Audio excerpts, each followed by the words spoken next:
कराची का ख़बर शेख नालू कराची में 3 भत्ताखोर ऐं 3 शूटर समेत 9 जवाबदारनि खे गिरफ़्तार कयो वियो आहे।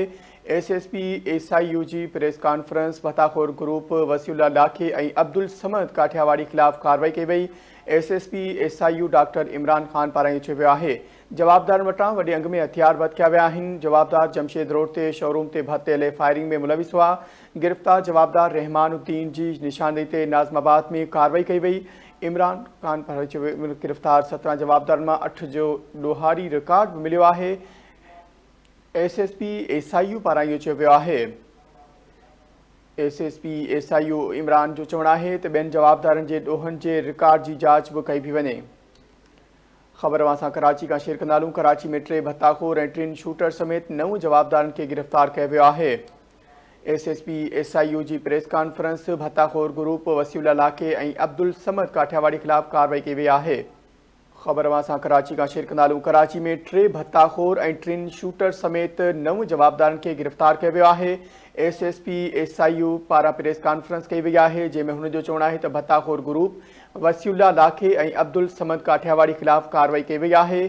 जवाबदारनि वटां वॾी अंग में हथियार बरामद कया विया आहिनि। जवाबदार जमशेद रोड ते शोरूम ते भत्ते फायरिंग में मुलविस हुआ। गिरफ़्तार जवाबदार रेहानुद्दीन जी निशानदेही ते नाज़माबाद में कार्रवाई कई वई आहे। गिरफ़्तार 17 जवाबदारनि मां 8 जो ॾोहारी रिकॉर्ड बि मिलियो आहे। SSP पारां इहो चयो वियो आहे। तफ़सील मालूम कंदासीं। ज़हीर शेख असां सां लाइन ते मौजूदु आहे। जी ज़हीर, वधीक छा तफ़सील आहिनि?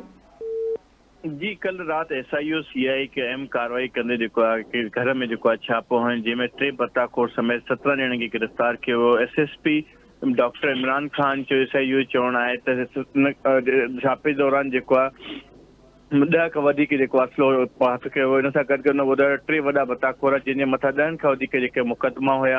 इन सां गॾु ॿिया भत्ताखोर 3 भत्ताखोर ॿुधायो जंहिंजे मथां मंशियात ॿिया केसिस हुआ, हिन खे गिरफ़्तार कयो। हिन टाइम ते हिन ॿुधायो त कराची जे अंदरि कुझु गुज़िरियल महीने हिकु शोरूम जे मथां फायरिंग कई वई। फायरिंग जो मरकज़ी मुलज़िम हुयो रेहान, उनखे 2 ॾींहं पहिरियां SIU गिरफ़्तार कयो।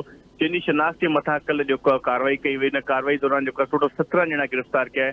इहो बि तासुर कयो कंहिं बि सियासी माण्हू खे गिरफ़्तार कयो न वियो। हिन महिल ताईं कंहिं बि सियासी माण्हू जे हिन में कोई मदाख़लत जे बारे में न ॿुधायो आहे। इन सां गॾु इहो ॿुधायो त इहो नेटवर्क हुयो कराची जे मुख़्तलिफ़ जॻहियुनि ते भत्ताखोरी तलब कंदा। इन सां गॾु इहो बि ॿुधायो त हीउ इन जो ऑपरेटर और मेन सरगुना आहे उहो पाकिस्तान खां ॿाहिरि वेही करे इन ग्रुप खे हलाए रहियो आहे। इन टाइम सां गॾु इहो ॿुधायो त मज़ीद 17 ॼणा गिरफ़्तार कयो आहे। इन खां इंट्रोगेशन वधीक जारी आहे। इन खां पोइ वधीक गिरफ़्तारी जी मुतवक़ा आहे। जी, महिरबानी आगा कंदे।